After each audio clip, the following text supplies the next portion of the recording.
vocês? O meu nome é Eduardo Maciel, eu sou professor de vocês de Teontologia e nós estamos juntos com os nossos alunos dos polos de Nova Iguaçu, dos polos do Jardim Palmares, os alunos do EAD, de vários polos aí, do Rio de Janeiro. Vai ter novidade daqui a alguns dias, hein? Vai ter alunos de São Paulo, lá de São José dos Campos, assistindo com vocês também, porque nós estamos abrindo 3 novos polos em São Paulo. Daqui a pouco vai chegar novidade. E você que assiste gravado, seja muito bem-vindo. Bom dia, boa tarde, boa noite, dependendo do horário que você está assistindo essa aula. Eu sou Eduardo Maciel e nós vamos conversar hoje sobre teontologia. Já é a aula de número 3, turma. Como passa rápido. Semana que vem ou na próxima aula, nós já estaremos na aula de número 4, que é a finalização aí desse módulo. Espero que vocês estejam atentos, espero que vocês estejam comigo. Relembrando que nós falamos na aula 2, a aula passada, nós falamos sobre a natureza de Deus. O que é Deus? Ou quem é Deus? Se você não assistiu à aula 2, essas perguntas estarão respondidas. Quem é Deus? Ou o que é Deus? Foi o que nós falamos. E terminamos a aula falando de vários nomes encontrados nas escrituras sobre Deus. Através dos nomes de Deus, a gente entende melhor o seu caráter, a sua personalidade e os seus atributos. Inclusive, a aula de hoje vai ser sobre atributos. Então, nós falamos de Elohim, falamos de Jeová, Jireh, Chamá, Tisdegnu, falamos do El Shaddai, falamos do El Elyon, falamos do Pai, falamos do Senhor, falamos do Mestre.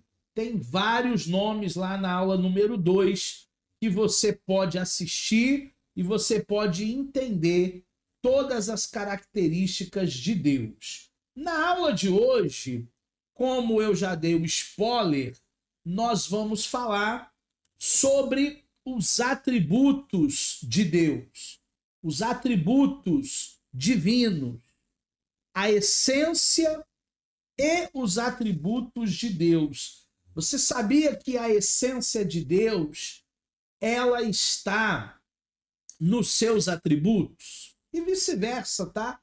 Os atributos de Deus, eles refletem a essência de Deus. É muito importante que nós possamos entender todos os atributos divinos, todos os atributos de Deus, para que a gente consiga teologar, para que a gente consiga refletir, para que a gente consiga entender de fato quem é verdadeiramente o Deus que nós servimos. Pode até parecer subjetivo querer definir Deus, mas através dos atributos nós vamos conhecer mais e mais a Deus.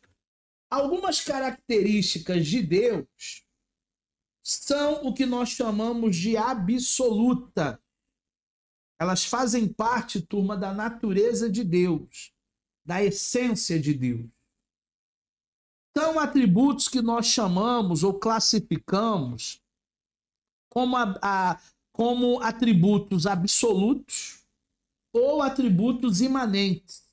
É o primeiro grupo que a gente vai estudar nessa noite. Os atributos absolutos e os atributos imanentes. Outras características em relação a são vistas como uma manifestação de Deus em relação à sua criação e são chamados de atributos relativos ou transitivos. Então, na aula de hoje, nós vamos estudar primeiro os atributos da essência de Deus, que são os atributos absolutos, que são os atributos imanentes. E depois, num segundo momento, ainda na aula de hoje, nós vamos estudar os atributos em relação à criação de Deus, que são os atributos chamados relativos ou os atributos também chamados transitivos. Então, preste atenção nessa aula, porque eu acho uma das aulas mais importantes de teontologia. E se você puder abrir a câmera como a Priscila, como o Sérgio, como o Márcio, como a Mônica, como a Camila, é bom que eu vejo você aí, é bom que eu vejo que você está junto com a gente, participando dessa nossa terceira aula. Falando de atributos absolutos ou atributos imanentes, o primeiro atributo que eu quero ver com vocês é a espiritualidade. Deus é espírito e importa que os verdadeiros adoradores o adorem em espírito e em verdade. Deus ele não tem forma corpórea, como nós, seres humanos, como homem. A sua incorporeidade explica, por exemplo, a proibição da tentativa de representá-lo fisicamente. Deuteronômio 4, do 15 ao 18, fala sobre querer esculpir imagens ou esculturas de Deus. Não há essa necessidade de nós nos dobrarmos a um Deus de pau, de pedra, de gesso, deuses que têm boca e não fala, olhos e não vê. O catolicismo tem isso como veneração.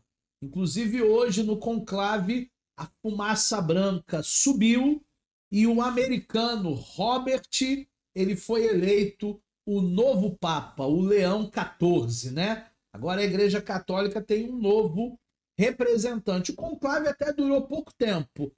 Eu acho que começou ontem, se eu não me engano, terminou hoje. Foram só 2 dias para escolher um novo Papa. Então, o Leão XIV chega aí para liderar a Igreja Apostólica Romana.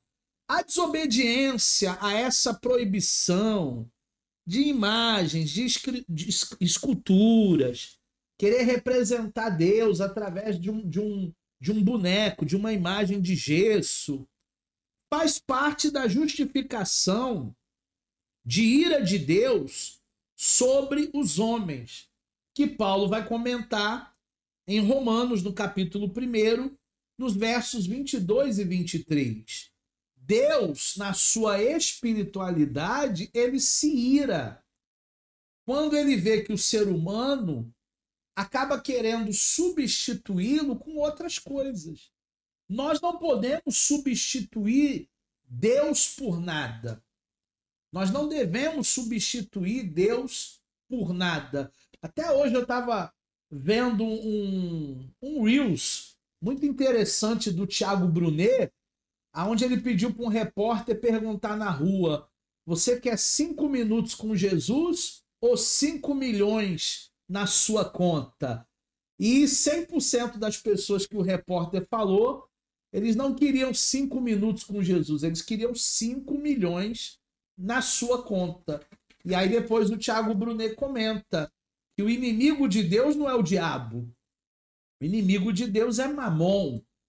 Pessoas elas depositam muito mais confiança no dinheiro, porque elas acham que o dinheiro pode comprar absolutamente tudo, e não é uma realidade. A gente precisa do dinheiro para ir e vir, para comprar, para ir no supermercado, mas o dinheiro não pode ser o nosso Deus. Isso vai despertar a ira de Deus. Toda forma de idolatria é uma forma de substituição. E Deus ele não concorda em dividir a glória dele com ninguém. Então, o primeiro atributo que nós vemos aí da imanência e dos atributos absolutos é a espiritualidade. Deus é espírito. O segundo atributo é a vida. Deus ele não é somente um espírito, mas Deus ele tem uma vida própria. Em contraste, por exemplo, com os deuses das nações, os deuses do Olimpo, os semideuses que foram gerados. Nós devemos ser testemunhas de que o nosso Deus é um Deus vivo. E quando é que nós provamos que o nosso Deus é um Deus vivo? Todas as vezes que a gente recebe um milagre, todas as vezes que a gente faz uma oração, e você já deve ter feito muitas, e pedido a Deus uma luz, pedido a Deus um insight, pedido a Deus um livramento, pedindo a Deus uma cura, e ele fez. De maneira inexplicável. Porque milagre não se explica, milagre se vive. Todas as vezes que nós provamos dos milagres de Deus, e olha que a gente prova dos milagres todos os dias, nós então entendemos que Deus existe, entendemos que Deus está vivo. Um filósofo chamado Nietzsche, ele quis dizer que Deus estava morto, né? E quem matou Deus fomos nós. Deus, ele continua vivo. Em Deus existe a vida. É mais um atributo de Deus. Terceiro, personalidade. Deus também é autoconsciente. Deus também tem personalidade. Deus também tem intelecto. Deus também tem volição. Deus também tem sentimentos. Olha que legal. Olha que bacana. Deus, ele tem intelecto, significa que ele raciocina. Deus, ele pensa. Deus é inteligente. Deus, ele tem volição, significa que Deus, ele tem vontade. E a vontade de Deus é que todos se salvem. Por isso que ele envia Jesus. E Deus, ele tem sentimento. Sentimento mais volição, mais intelecto é igual a personalidade. Existem pessoas de outras religiões que querem desclassificar a personalidade de Deus, dizendo que Deus é uma força, Deus é uma energia positiva, dizendo que Deus é um fluido. Nós vamos até ver isso no próximo módulo, que é pneumatologia, né? Que é o estudo do Deus Espírito Santo, a terceira pessoa da Trindade. Tem muita gente que acha que Deus é uma energia, Deus é um fluido, Deus é uma força. Não. Deus é uma pessoa. Ele tem personalidade, ele tem volição, vontade, ele tem intelecto e ele tem sentimento. Então, é isso que constitui a personalidade de Deus. Vamos ver mais um atributo, turma? O atributo imanente, absoluto, que se chama infinitude ou transcendência. Deus é transcendente, ou seja, ele não está sujeito a nenhum limite ou a nenhuma restrição. Turma, Deus não é humano. O ser humano tem limites. Eu, se quiser atravessar uma parede agora, eu não consigo. Deus não tem limites. Deus é infinito, Deus é transcendente. Nada sujeita o próprio Deus. Absolutamente nada sujeita o Senhor. Deus, ele é autossuficiente. Ou seja, ele não precisa de nada nem de ninguém para o completar. Deus é autossuficiente. Ele não precisa de nada. Ele não precisa de ninguém para ser completo. Porque Deus, ele é o Senhor de hoje, o Senhor de ontem, o Senhor do amanhã. Em Deus existe uma completude. Talvez no ser humano não exista, né? Há momentos da minha vida que parece que eu estou incompleto. Parece que eu estou fragmentado. Parece que está faltando alguma coisa na minha alma. Mas Deus não. Deus, ele é completo na sua infinitude, na sua transcendência. Que fique bem claro que Deus, ele não criou o homem por causa de um sentimento de solidão. Tem uma teologia aí meio esquisita que vai dizer que Deus criou o homem porque Deus ele se sentia sozinho. Eu já ouvi até pastores pregando, né? Que Deus estava tão sozinho, mas tão sozinho, que resolveu criar o ser humano, Adão, Eva. Turma, Deus é transcendente. Deus é espírito, Deus é Deus. Criar o ser humano, que fique bem claro, não é um sentimento de solidão, porque em Deus não há solidão. Talvez há solitude, mas solidão não há em Deus. Deus, ele preenche todos os espaços. Até porque Deus nunca esteve sozinho, né? Se é uma trindade, a pessoa do Pai, ela está com a pessoa do Filho. A pessoa do Filho, ela está com a pessoa do Espírito Santo. Não tem como Deus estar sozinho. A criação, ela tem um outro motivo, ela tem um outro propósito, mas não que Deus esteja sozinho na sua transcendência, na sua infinitude. Vamos ver mais um atributo absoluto da imanência de Deus. Autoexistência. Deus é a causa de sua própria existência. Ele é a causa de todas as coisas. Quando é o início de Deus? Deus não tem início. Quando será o fim de Deus? Deus não terá fim. Ele sempre é, ele sempre foi e ele sempre será. Não existe um início em Deus. Todas as coisas foram criadas a partir da existência dele. Tudo que subsiste, tudo que acontece, é o Senhor, o grande arquiteto desse universo, que está regendo a natureza, a cadeia alimentar, o universo, os planetas, as órbitas, tudo tem a mão de Deus ali. Pode ter certeza que é o Senhor quem sustenta todas essas coisas. Mais um atributo de Deus, absoluto, imanente, imutabilidade. Deus não muda. Deus não fala de decisões ou de estratégias, mas que a natureza de Deus ele não muda. Tiago 1,17 fala sobre isso. Deus ele não fica falando de suas decisões. Deus ele não fica perdido. Até mesmo quando Adão pecou, você acha que Deus foi pego de calça curta? Você acha que Deus foi pego assim num momento desprevenido? Ai, e agora? Quem poderá nos defender? Não, ele já sabia que Adão iria pecar.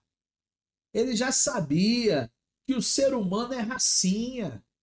Ele já sabia que alguém daria conversa, daria ouvidos à serpente. Deus ele não é pego de surpresa, porque a sua natureza prevê todas as coisas. Deus ele é imutável e em Deus não existe variações de estratégias ou de decisões. Deus ele não muda, ele é o princípio e o fim. Ele é o alfa e o ômega. Ele é o mesmo. Ah, professor, mas a sociedade muda, a cultura muda, a tecnologia vem aí para atrapalhar, para ajudar. As pessoas mudam. Sim, nós mudamos. Eu não sou mais o mesmo de quando eu tinha 25 anos. Hoje eu até falei para o meu filho, lá no Detran, ele foi fazer a prova de direção para pegar a carteira dele de motorista. Conseguiu, foi aprovado. E aí eu falei para Gabriel, Você está tirando a carteira com 18 anos. Eu só fui pensar em tirar a carteira para dirigir com 25. Mesmo assim, porque teu irmão ia nascer e eu já estava 3 anos casado com sua mãe, andava de táxi, andava de ônibus, mas depois, quando vem o neném, a gente não quer mais andar de ônibus. Aí que eu fui pensar em tirar a carteira com 25 anos. Eu não estou mesmo, turma. Há 22 anos atrás, quando eu tinha 25 anos, 22 anos se passaram e eu estou hoje com 46, vou para 47. Não. Muita coisa em mim mudou. Muita coisa em você mudou. De 10 anos para cá, de 20 anos para cá. Muita coisa vai mudar de 5 anos para lá. Mas existe alguém que não muda, porque ele tem um atributo da imutabilidade. Quem é que não muda? O Senhor. Priscila está falando que em algumas pregações, ela já ouviu, eu também já ouvi, que Deus, na viração do dia, queria se relacionar com Adão. Sem dúvida, o nosso Deus é um Deus de relacionamento. Nós temos a essência de Deus em nós, de nos relacionarmos. Eu estava até conversando com a minha esposa faz uns 2, 3 dias e com algumas pessoas lá em São Paulo, e eu estava dizendo que quando o ser humano ele entender que um precisa do outro, eu preciso da Priscila, a Priscila precisa da Suelen, a Suelen precisa do Maicon, o Maicon precisa do Gustavo, o Gustavo precisa do Márcio, o Márcio precisa da Jane, a Jane precisa do Léo. Quando o ser humano entender que nós precisamos uns dos outros, a gente vai viver melhor como sociedade. A gente vai viver melhor nessa coinonia, nessa ideia de Deus, de comunidade da fé mesmo. Porque a igreja, ela é, de fato, a comunidade da fé, a comunidade cristã. A gente não vai à igreja para encontrar Deus. Para encontrar Deus, a gente dobra o joelho no nosso quarto e o Deus que nos vê em secreto nos vê ali. A gente vai para a igreja para ter comunhão com os irmãos. A gente vai para a igreja para ter unidade, para ter coinonia. Para eu dizer para você, meu irmão, o que você precisa? Eu estou aqui para te ajudar, eu estou aqui para te servir. Para a gente trocar as nossas demandas, para a gente trocar as nossas cargas, né? A Bíblia diz, né, que nós devemos carregar as cargas uns dos outros, né? Não o fardo, a carga. O fardo é uma coisa que cada um leva o seu, porque o fardo é uma mochila. Eu consigo carregar minha mochila, no máximo a minha mochila aí vai ter 10 quilos. Agora, a carga é uma coisa maior. É um saco de cimento de 50 quilos, é uma coisa mais pesada. Aí você me ajuda, aí eu te ajudo. Devemos carregar as cargas, não os fardos. Mas a questão da Priscila é relacionamento. Deus, ele queria se relacionar com Adão? Sim, ele é um Deus de relacionamento. Agora, Deus tinha a necessidade porque se sentia muito sozinho? Não. Não é uma necessidade por causa de um problema chamado solidão. Não. Deus nunca se sentiu sozinho, mas o Criador, ele quer se relacionar com a sua criatura, né? É muito chato quando você vai viajar com alguém, vamos dizer que a Priscila vai viajar com o esposo dela, daqui para São Paulo. Aí o esposo dela tá meio chateado com ela, tá meio de mal com ela. Aí os dois vão daqui para São Paulo sem trocar uma palavra. Turma, a viagem não passa quando você vai mudo e chega lá calado. Agora, quando a Priscila tá de bem com o esposo dela tá de bem com ela, e os dois vão conversando, interagindo, vendo a estrada, parando para tomar um café, para esticar as pernas, ó, 4, 5 horas passa rápido. Por causa justamente da troca, do relacionamento. Nós somos seres humanos que precisamos dessa troca. Deus ele fazia essa troca com Adão na viração do dia, mais por uma necessidade do Adão, para o Adão não se sentir sozinho, do que propriamente por uma necessidade de Deus. Então, o problema da solidão não é um problema de Deus, mas que ele queria sim se relacionar com Adão, ele queria se relacionar. Tá bom, turma? Vamos ver então mais um atributo. Unidade. Unidade. A natureza divina, ela não se divide. A natureza divina, ela não se divide. Deus está unido à sua própria natureza. No texto de Isaías, há um arrependimento verdadeiro. Deus deu mais 15 anos de vida para ele. Por quê? Porque ele pediu, ele disse, o profeta falou assim, olha a profecia, põe a tua casa em ordem, porque morrerás e não viverás. Se ele não tivesse colocado a casa em ordem, muito provavelmente ele teria morrido naquele dia. Agora, ele consegue virar o rosto para a parede, ele consegue se arrepender dos seus pecados, daquilo que ele praticou de maneira errada, e o Senhor, não é que o Senhor volta atrás da sua palavra ou revê a sua palavra, não é isso.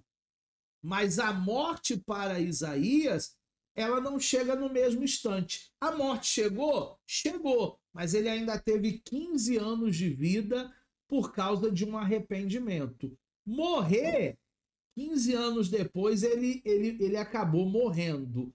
É um texto muito polêmico, parece até uma controvérsia de que Deus fala uma coisa e 5 minutos depois ele fala outra coisa, mas é interessante nós entendermos que o clamor, ele pode mudar situações na nossa vida.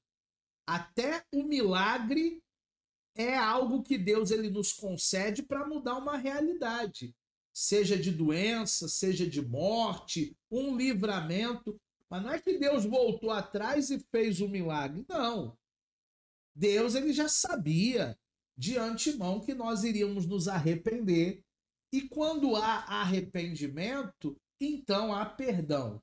O único pecado que não tem arrependimento, que a gente vai ver no nosso próximo módulo, é o pecado da blasfêmia contra o Espírito Santo. E aí nós vamos ter uma aula só sobre isso. Agora, não é que Deus muda de opinião, muda a sua palavra no quesito Ezequias. Não. Ele, de fato, prolonga a vida dele. A morte vem, mas a morte vem depois de 15 anos. Ele teve aí um fôlego a mais para continuar a sua jornada. Agora, Deus ele não contradiz aquela palavra que está escrita, né? Que ele falou é o que vai acontecer. Se ele disse que nós passaríamos por tempos trabalhosos, aí a gente está vivendo tempos e dias aí extremamente trabalhosos.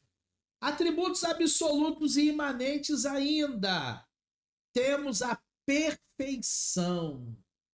Olha que flores bonitas que eu coloquei aí na tela. Cada uma na sua tonalidade, né? Quantas nuances de cores tem aí essas flores. A perfeição, esses são atributos morais coerentes com a personalidade de Deus. Deus é perfeito no seu intelecto, Deus é perfeito na sua volição, na sua vontade, Deus é perfeito nos seus sentimentos. Em Deus não há imperfeição. Haja vista a obra da criação. Adão Adão, antes do pecado, era perfeito. Eu e você éramos para estar nesse momento no Éden. Você já imaginou nós estarmos agora no Éden, sem IPTU, sem IPVA, sem condomínio, sem esses políticos aí que roubam até os velhinhos do INSS? Mas por causa de Adão veio a corrupção. Ontem eu até estava ouvindo um projeto que já passou na Câmara, vai passar no Senado, para aumentar o número de deputados. 513 é pouco. Tem mais gente aí que está querendo entrar. E aí a folha vai aumentar pelo menos aí 64 milhões. 64 milhões com um aumento no número de deputados. Quem vai pagar essa conta? A gente, que paga imposto. São 64 milhões a mais que vão tirar da gente. No Éden não há essa imperfeição, porque tudo que Deus criou é perfeito.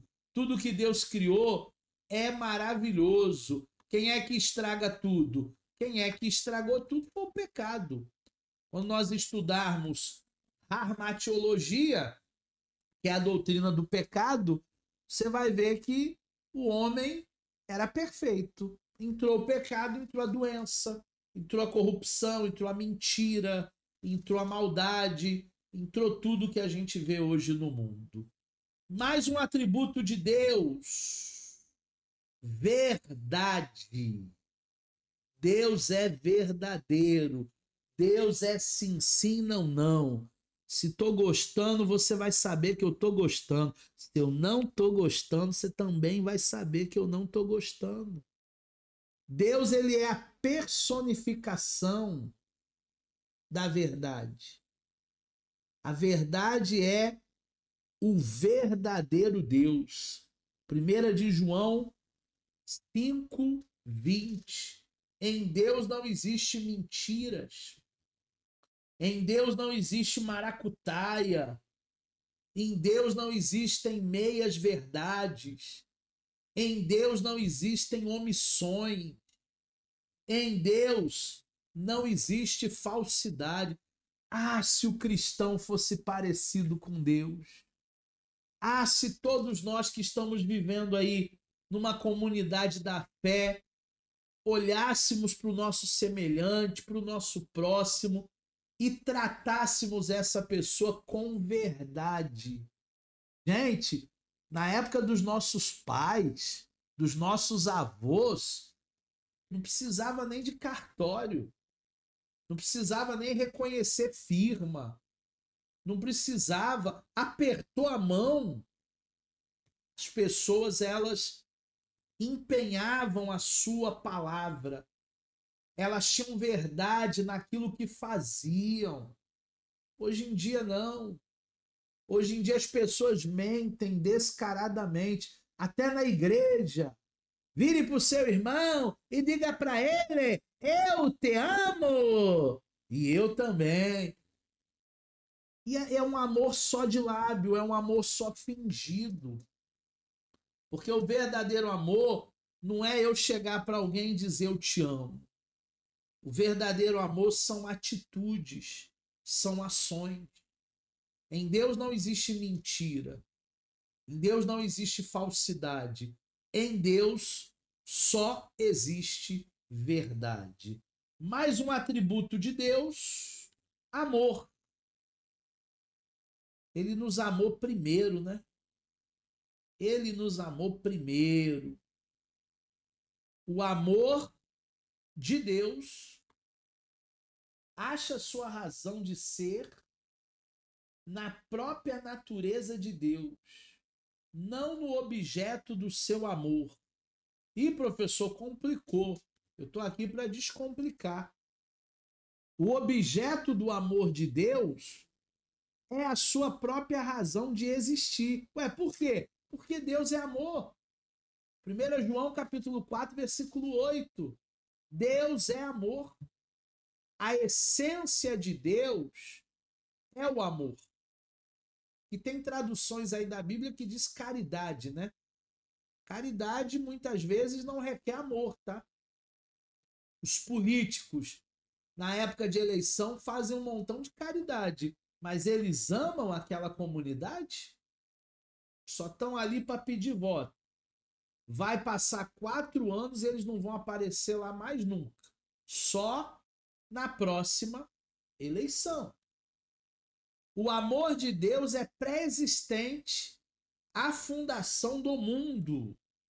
Significa então que Deus é amor antes do amor existir. Não foi Deus quem criou o amor. Ele é o amor. O amor é pré-existente em Deus.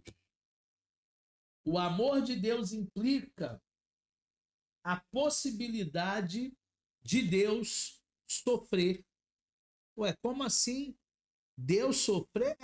O amor tudo sofre. O amor tudo crê, tudo espera, tudo suporta. Um escritor chamado Rui Barbosa disse que depois do que o apóstolo Paulo escreveu sobre amor em 1 Coríntios capítulo 13, já não há mais a necessidade de se falar mais nada sobre amor, porque Paulo resumiu. O amor tudo sofre, turma. Você acha que Deus ele não sofre quando ele vê um ser humano mendigando nas ruas, nas praças, usando crack, usando todo tipo de entorpecente, sem família, na lama da embriaguez, na areia movediça dos vícios, do álcool? Será que Deus não sofre quando vê o ser humano degradado? Claro que sofre. Porque Deus, ele é amor. E no amor não existe absolutamente nada de insensibilidade. Existe uma insensibilidade em mim quando eu não amo. Mas quando eu amo, eu não consigo olhar para um ser humano igual eu, sofrendo e não sentir absolutamente nada. Deus é amor. Mais um atributo absoluto de Deus. Mais um atributo que está na sua imanência, na sua essência. Santidade. Sem santidade ninguém verá o Senhor. A santidade de Deus, ela implica na sua pureza. E ela é motivada contra todo tipo de impureza. Professor, o que é viver uma vida santa? Viver uma vida santa é viver uma vida afastado de pecados. Pecados de estimação, tá? Que é difícil a gente largar. Tem pecado nosso que é difícil a gente largar. Uma vida de santidade é a gente renunciar os prazeres da carne. Alguém já dizia que o pecado é ruim. O pecado não é ruim, não. O pecado é muito gostoso, o pecado é muito bom. São as consequências do pecado que trazem morte, porque o salário do pecado é a morte. Mas o pecado ele é atrativo. Em Deus nós encontramos o oposto do pecado, o oposto das impurezas. Em Deus nós encontramos a santidade. E é um padrão que ele espera de nós. Sede santos, porque eu sou santo. A gente deve buscar essa santidade. Mas como nós somos pecadores, nós pecamos todos os dias. Pensamentos, ações, olhares, atitudes, nos purificando a cada dia, turma. Jesus disse para os seus discípulos, em João 17:17, vós já estáis limpos pela palavra que eu vos tenho pregado. O que nos limpa? É a palavra. A palavra, ela nos limpa. É como se fosse uma roupa. Eu usei hoje uma camiseta na rua, branca. E quando eu cheguei aqui para dar aula agora, primeira coisa que eu fiz, porque eu fiquei na rua o dia todo, foi tirar essa camiseta, que ela já estava suja, impura, colocar ali para lavar e coloquei uma camiseta limpa. Tem muitas coisas que fazem a gente se sentir sujo, inclusive uma roupa suja. Agora imagina o espírito, imagina a alma. Também suja, igual uma roupa. E também tem que ser colocada para lavar. Como é que lavamos a alma? Como é que lavamos o espírito? Com a palavra, com a pregação do evangelho. Vós já estáis limpos por meio da palavra. Em Deus não há pecado, em Deus não há sujeira, em Deus não há impureza. Em Deus só existe santidade. Ok, turma? Alguma dúvida até aqui? Renata, Edivânia, Sérgio, Suelen, Priscila, Maicão, tô vendo o Maico aí, bonitão. Leonardo, Jane, Mônica, Camila, Márcio, Ronaldo. O Gabriel tava por aí, o Gabriel me abandonou. O Gustavo tava por aí, o Gustavo também me abandonou. Se a internet não caiu, né? Às vezes a internet cai e volta, cai e volta. Mas daqui a pouco o Gabriel ou o Gustavo devem voltar por aí. Nenhuma dúvida? Tudo tranquilo? Então vamos passar para o segundo tipo de atributo. Nós vimos os absolutos, né? Nós vimos os atributos imanentes da pessoa de Deus. Agora a gente vai para o segundo grupo. Qual é o segundo grupo de atributos? São os atributos relativos, turma. Também conhecidos como transitivos. A essência de Deus, ela é a fonte de todos os demais atributos presenciados através da criação, que nós passaremos agora a estudar. Então agora nós vamos olhar para a criação de Deus, porque olhando para a criação de Deus, a gente também encontra atributos relativos. A gente também encontra atributos transitivos. A gente também vai presenciar na criação de Deus, que a gente vai estudar agora, coisas que Deus colocou em mim, coisas que Deus colocou em você, ser humano. Olha como Deus, ele nos ama muito. Primeiro, eternidade. Deus, ele não está sujeito ao tempo. O ser humano, enquanto estiver aqui na Terra, ele está sujeito ao tempo. Mas vai chegar um dia em que nós iremos para a eternidade com Deus. Vai chegar um dia em que nós também não estaremos mais sujeitos ao relógio, ao tempo. Seria tão bom, né? Se o dia não tivesse 24 horas. Seria tão bom se a gente não tivesse preocupado. Poxa, amanhã é dia 9, vou ter que pagar uma conta. Depois da manhã é dia 10, vou ter que pagar o meu curso com desconto, porque no dia 11 eu vou perder o desconto. Seria tão bom se a gente não tivesse preso ao relógio, ao calendário. Se nós estivéssemos já vivendo a eternidade. Mas vai chegar um dia que os atributos transitivos e relativos de Deus estarão na nossa vida. Segundo, imensidão. A natureza de Deus não é sujeita à lei do espaço. Deus não está no espaço, mas o espaço está em Deus. Quem foi que o criou? Deus está aqui, Deus está aqui, Deus está aí, Deus está lá, Deus está em todos os lugares. Porque não é que Deus está no espaço, é o espaço que está em Deus. Porque Deus é maior do que o espaço. Deus é maior.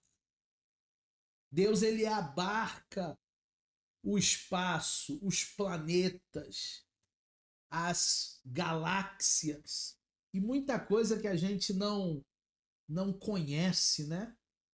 Vocês já viram um vídeo na internet que dá um zoom assim na câmera e a pessoa aparece bem de pertinho, aí depois vai afastando, vai afastando, vai afastando, daqui a pouco aparece o bairro, daqui a pouco aparece a cidade, daqui a pouco aparece o país, daqui a pouco aparece os oceanos, os continentes, daqui a pouco aparece a Terra, e aí a Terra se torna uma bolinha pequenininha.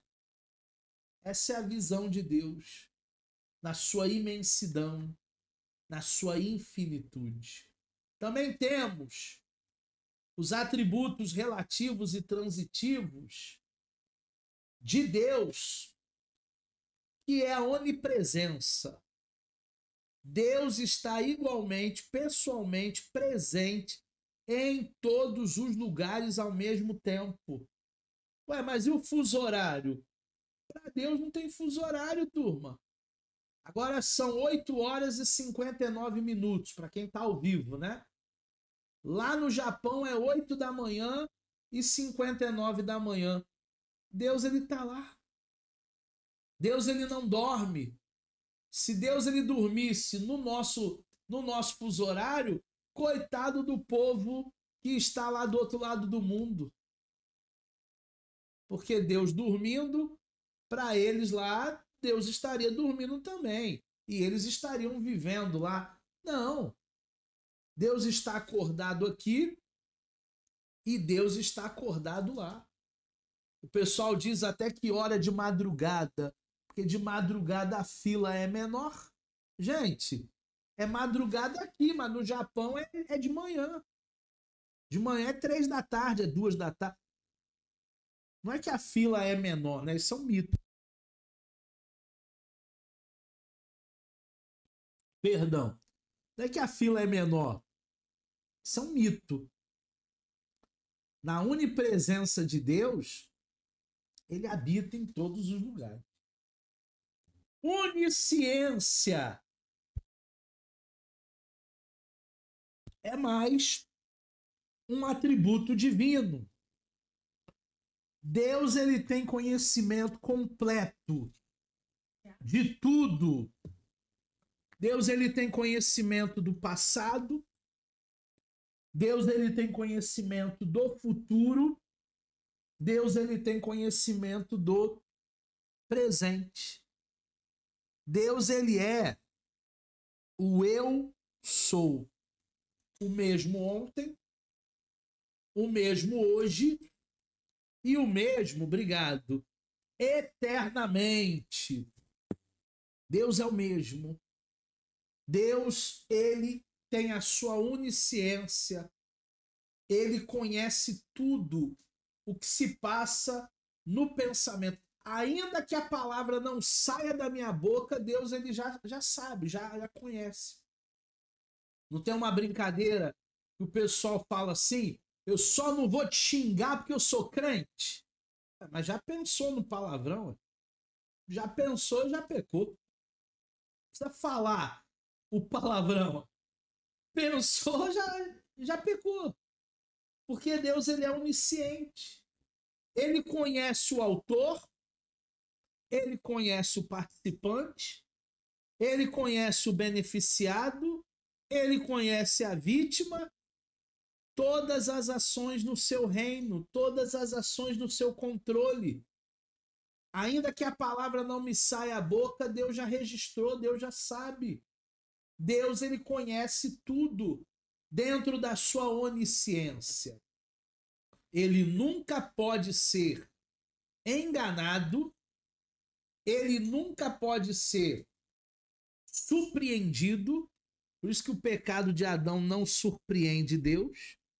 Ele nunca pode ser confundido. Tem muita gente fazendo confusões aí do Senhor. confusões aí de Deus. Deus não pode ser enganado. Deus não pode ser confundido. Deus não pode ser ludibriado, passado para trás. Caiu no golpe. O golpe tá aí, hein? Cai quem quer. Deus não cai no golpe. Quando perdoa os nossos pecados, ele decide não se lembrar dele, jogar no mar do esquecimento. A decisão é de Deus. Não ficar dizendo, eu sei o que vocês fizeram no verão passado. Quando ele decide perdoar, ele releva, ele decide esquecer. Jane levantou a mão? Quer falar, Jane? Eu te ouço. Eu pensei até que o senhor fosse entrar nessa parte que o senhor entrou aí no assunto sobre a Eva. Nessa onisciência de Deus, Deus não sabia que Adão iria pecar, não foi surpreendido, e por que mesmo assim, na sua onipotência, permitiu que acontecesse? Livre-arbítrio. O homem tem poder de decisão. Eu sou pai de um garoto de 18 anos que está fazendo medicina, está no primeiro período, e de um garoto de 22 que está terminando farmácia esse ano. Como pai, eu oriento, eu assisto, eu procuro dar o melhor para os meus filhos. Eu oriento da melhor maneira. Mas as decisões daqui para frente, já que os dois são maiores de idade, serão deles. Eu oriento, eu ajudo, eu dou suporte, eu me desdobro. A minha vontade é que eles tenham uma vida melhor do que a minha. E olha que a minha não é ruim não, hein? Minha vida ela é muito boa.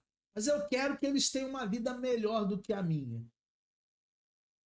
Mas as decisões são deles. Aí a gente pode entrar na polêmica. Mas então por que Deus bota uma árvore no meio do jardim que o homem não podia acessar? Princípio de obediência. Adão, você pode comer de tudo, menos dessa.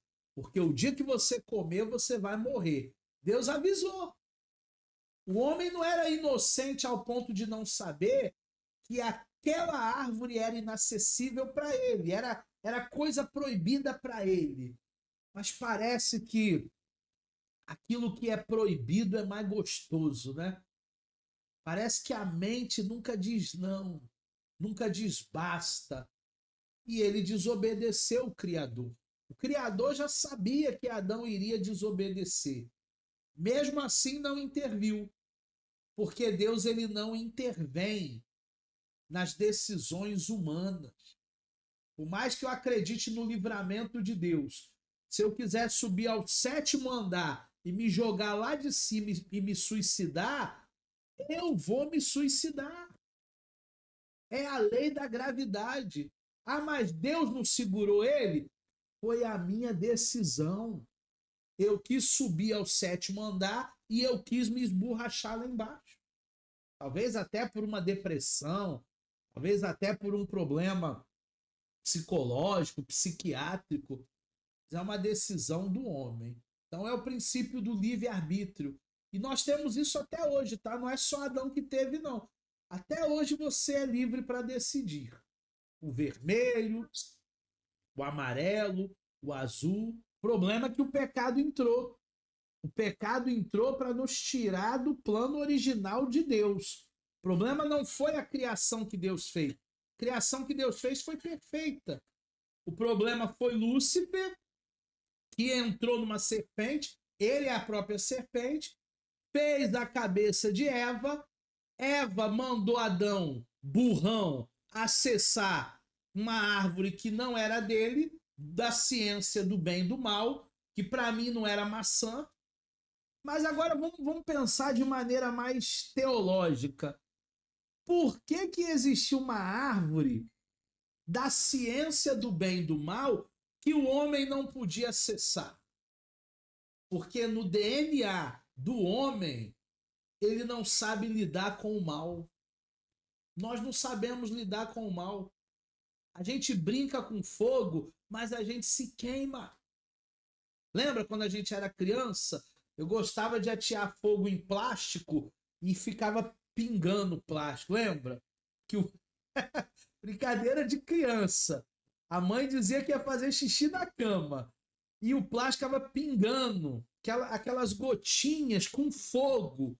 E tinha a hora que caía no pé. Tinha a hora que pingava na mão. É o ser humano que não sabe lidar com o mal. A mãe tá ali, o pai tá ali. Meu filho, não brinca com fogo, você vai se machucar. E a gente acaba brincando com esse fogo do pecado. Esse fogo do pecado não é um desejo latente do homem, mas é uma coisa que veio no nosso DNA por causa do pecado original do Adão. Todos pecaram e destituídos foram da graça de Deus. Aquela árvore não podia ser acessada porque o homem não sabe lidar com o mal. A partir do momento que o mal entra na minha natureza, então vai haver essa dualidade, né? Entre a carne e o espírito, entre o que é bom para mim e o que não é bom para mim. E essa tensão a gente vai viver a vida toda, Jane, entre a carne e espírito. Até o dia da nossa ressurreição em Cristo, a gente vai viver essa dualidade. O problema do mal é um grande mistério, que nem os teólogos vão conseguir responder você. Há uma lacuna na teologia que se chama o problema do mal. Existem livros e mais livros que nós já lemos, vocês podem ler, sobre o problema do mal. Agora, a origem do mal nós sabemos. Lúcifer era um anjo de luz, o aferidor da medida. Sabe o que significa o aferidor da medida? Ele era a régua. Quando Deus queria um exemplo de perfeição, Lúcifer. Quando Deus queria um exemplo de brilho, Lúcifer. Quando Deus queria um exemplo de beleza, Lúcifer. Ele era o aferidor da medida. E a partir do momento, olha só, hein? Pensando com uma cabeça humana, não divina, não angelical. Lúcifer era um anjo. A partir do momento que eu sou um aferidor da medida, parece que eu sou um privilegiado. Não que Deus faça acepção, mas parece que eu sou mais do que o outro. Talvez essa foi a grande cilada do Lúcifer. Ele se achou mais do que o outro, porque era mais bonito, porque tinha mais brilho, porque era o aferidor da medida, porque todo mundo elogiava. Porque hoje em dia, no nosso momento atual que a gente está vivendo aí, de sociedade humana, o que derruba o homem de Deus não são as críticas. O que derruba o homem de Deus é o orgulho e a vaidade. Dificilmente um pastor se desvia quando a igreja dele é pequenininha, ele tem 10, 20 membros. Difícil. Ele continua sendo um homem de Deus com 10, 20, 30 membros. Agora, Jane e turma, eu já perdi o número de colegas meus que se perderam quando a igreja começou a ter 1.000 membros, 2.000 membros, 3.000 membros. Eu já perdi o número de homens de Deus, verdadeiros homens de Deus que se corromperam e se perderam. Porque a igreja que começou com 10 pessoas numa garagem, agora tem 1.000 pessoas no meu rebanho, eu esqueço que foi Deus e eu acho que eu sou o cara. O Roberto Carlos não canta? Esse cara sou eu. É o pecado de Lúcifer. É o pecado que contamina a gente. É o pecado que destrói tudo. Agora, a origem desse pecado foi essa roubada que o Lúcifer entrou, em querer estar em pé de igualdade com o Criador. E a criatura não pode ser maior do que o Criador. Não existe isso. Não existe isso. Às vezes me preocupa, até alguns alunos de psicanálise, eles têm que fazer análise periódica. Flávia não está aí, né? Senão a Flávia, que é aluna de psicanálise, ia falar com vocês. A Joelma também terminou. A Joelma é aluna de psicanálise ainda. Os alunos, eles fazem análises periódica. E às vezes me assusta um pouco quando um aluno de psicanálise diz pra gente assim, olha, a minha ambição é um dia ser melhor do que você. Isso me assusta. Porque parece que a criatura quer ser mais do que o Criador. Não que eu seja o Criador, né? Eu sou apenas um professor didata. A minha esposa é apenas uma professora didata da clínica. Mas assusta quando alguém, seja no seu orgulho, seja na sua vaidade, quer usurpar, quer ser melhor do que você. Vocês não precisam ser melhor do que eu. Vocês precisam ser vocês. Porque você sendo você, você vai ser melhor em tudo. O genérico às vezes é ruim, o original é bem melhor. Seja original e não copie ninguém. Mas o que Jane levanta nessa aula é muito pertinente. O problema do mal é difícil para nossa mente finita captar. Como é que Deus é tão bom e permite que o orgulho entre, que Lúcifer traia, que Adão coma da árvore? É um problema. E é um grande mistério para a teologia, o problema do mal. Deus, ele não se surpreende com nenhuma atitude humana. Vamos dizer que eu, pobre mortal, faça algo parecido como Davi, como Salomão, ou como qualquer outro. Não é uma surpresa, mas é um ponto fora da curva, né? Ele podia ter pedido dinheiro, ele podia ter pedido riquezas, ele podia ter pedido a destruição dos inimigos, e ele pede sabedoria, porque com sabedoria a gente conquista tudo. Então é um ponto fora da curva. Não é o trivial, não é o tradicional, não é o que todo mundo pediria. Mas não que esse pedido venha surpreender a Deus. Semelhantemente àquele centurião que Jesus falou assim, eu vou na tua casa curar o teu criado. E o centurião falou assim, eu também sou homem de autoridade, eu mando o meu soldado ir, ele vai, eu mando ele vir, ele vem. Mande apenas uma palavra e o meu criado ficará curado. E Jesus se admirou, né? E falou, nossa, não vejo essa fé, não vi essa fé nem em Israel, tamanha fé. Não é que é uma surpresa, né? É algo fora da curva, é algo inusitado. Ele não cria robôs, ele cria seres humanos. Ele poderia ter implantado um chip na gente e programado.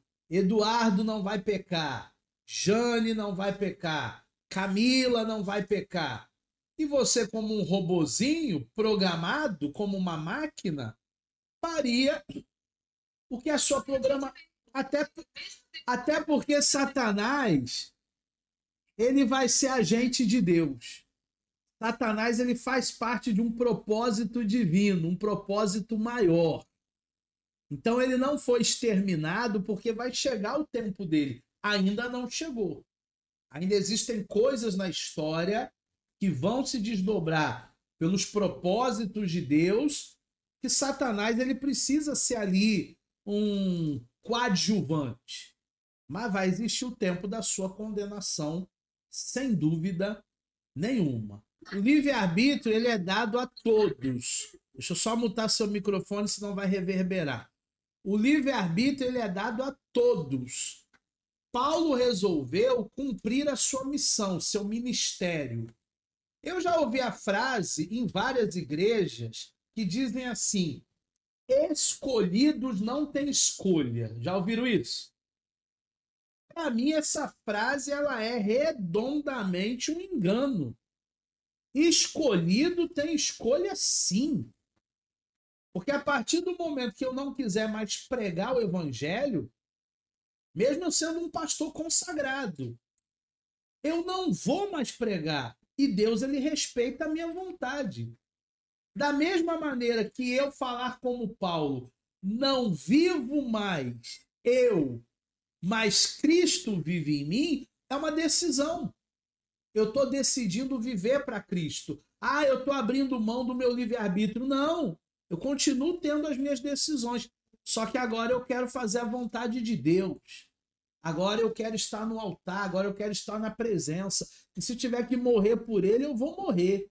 Mas não que o livre-arbítrio foi cancelado, foi anulado. Não. Obviamente, todas as decisões que eu vou tomar na minha vida vão ter uma consequência. Então, o livre-arbítrio é para todos, para quem é do ministério, para quem não é do ministério, para quem tem uma missão. Todos nós temos uma missão, né? Mas a gente fala mais para a turma ministerial. Gente, as decisões elas são suas. Tem uma coisa que me estranha muito, Priscila. Tô pegando o teu gancho aí de livre-arbítrio, tá? A pessoa que está na igreja, seja ela a denominação que for, e ela reclama de tudo, reclama do pastor, reclama do obreiro, reclama da liturgia, reclama do dízimo, reclama da oferta, reclama do horário do culto. Ela não está satisfeita naquela casa espiritual que ela está servindo. Não é melhor ela sair daquela igreja e ela procurar uma outra denominação aonde ela vai servir a Deus com o coração limpinho? Mas muitos não fazem porque elas dizem assim: eu não posso sair daqui porque Deus me chamou aqui. Para mim, cabecinha arejada, tá, pessoal? Cabecinha fresca. Para mim, esse negócio de Deus me chamou aqui, para eu, Eduardo Maciel, é um grande mecanismo de defesa, é uma grande balela. Nós aceitamos a Cristo, nós aceitamos Jesus. E não importa o lugar aonde você vai servir a Deus, na Assembleia, na Batista, na Universal, na Mundial, na Igreja da Graça, na Presbiteriana, o importante é servir a Cristo. Ah, eu não posso sair porque minha missão não terminou. Mas é você quem decide quando inicia a tua missão e quando termina a sua missão. A partir do momento que eu estou trazendo mais problemas do que soluções para os meus pastores, para a minha igreja, eu não posso contribuir em nada na minha igreja. É hora de fazer igual o Raul Gil falou. Pegar meu banquinho, sair de mansinho pela porta da frente. Pede a bênção pro pastor. Pastor, meu tempo aqui terminou e eu tô indo para uma outra comunidade cristã servir a Deus lá. Sai pela porta da frente, sai debaixo da bênção. E você não vai ser amaldiçoado, espraguejado, não. Você vai na mesma bênção, ok? Então, foi muito bom esse papo aí que a Jane começou, o Maicon arrematou, a Camila e a Priscila aí terminou. Vamos agora falar de onipotência, dos relativos e transitivos ainda. Deus ele tem todo o poder. Deus ele pode fazer tudo aquilo que ele desejar. Mas também ele tem poder de deixar de fazer, hein? Ué, quando é que Deus deixa de fazer? Na sua soberania. Deus ele cura se ele quiser curar. Mas se ele não quiser curar, a pessoa virá falecer com aquela doença. E vai ser para a glória de Deus? Vai. Porque se ela estiver salva, ela vai morar com Jesus.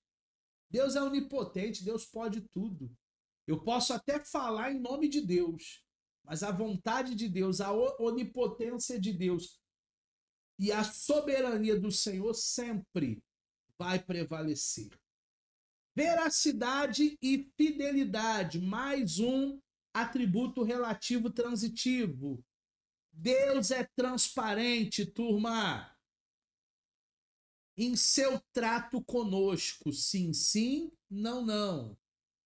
Ele nunca irá nos enganar com falsas promessas de bênçãos ou de maldição.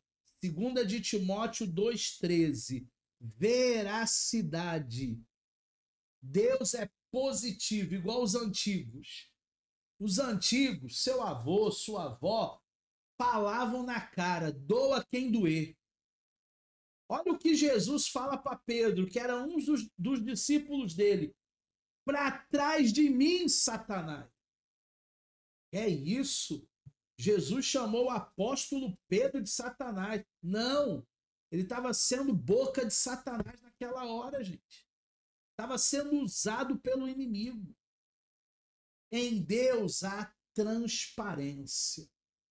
E todo cristão deveria ter e ser transparente. Se eu gosto, eu gosto. Se eu não gosto, eu não gosto. Não tem que ficar com aquele sorriso artificial McDonald's. Oi, tudo bem? Faça seu pedido. Vai comer um Big Mac hoje? Aquilo ali é uma farsa. Aquilo ali a pessoa não é assim, não vive assim.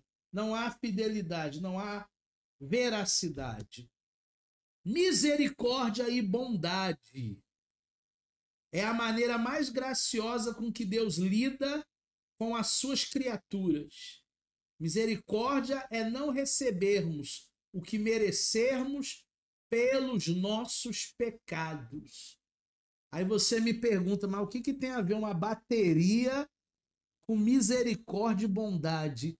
É que tem momentos, gente, que Deus ele recarrega a nossa bateria pela sua infinita misericórdia e bondade. Deus ele não deixa a gente desfalecer. Deus ele não deixa a gente sem carga, com carga baixa.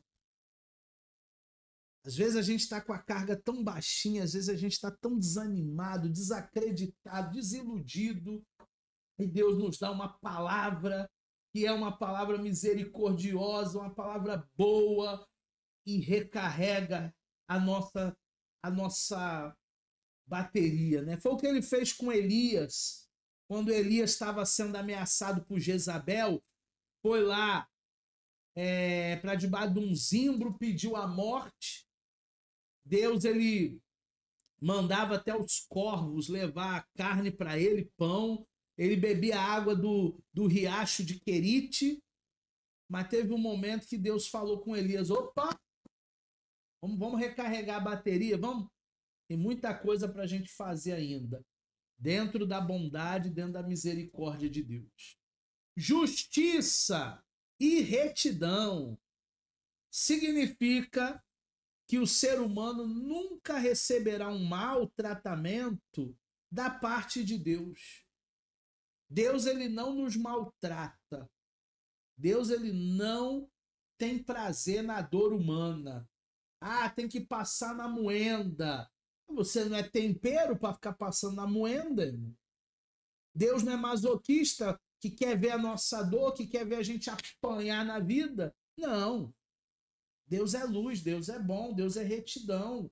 Deus ele é justo, como a Camila colocou, muito bem colocado aí, o problema do mal ligando à justiça de Deus. Chegamos ao final da nossa aula. Aqui estão as minhas redes sociais para você tirar as dúvidas ou para você me seguir lá nas minhas redes sociais. E nós estaremos juntos na próxima aula